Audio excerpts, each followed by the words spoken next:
مزمور داويد معراف 3 ጸሎት ንግሆ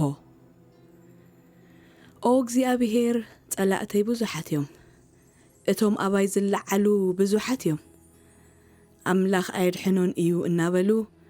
ብዛዕባ ይዛረቡሉ ንስኻ ግና ኦ እግዚአብሔር ዋልታ ኢኻ ክብረይን ርእሰይን ልዕል እተብላን ንስኻ ኢኻ ክረድኣኒ ናብ እግዚአብሔር ኣእዊ ካብ ቅዱስ እምባኡ ኸኣ ይመልሰለይ ተገምሰስኩ ድቃስውን ወሰደኒ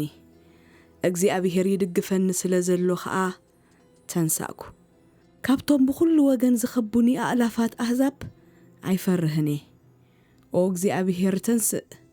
ኦ ኣምላኸይ ኣድሕነኒ ንመንጋጋ ኩሎም ጸላእተይ ስበሮ ነስናን ክፉኣት ሰባት እውን ድቆሶ መድሓን ካብ እግዚአብሔር እዩ ዝመጽእ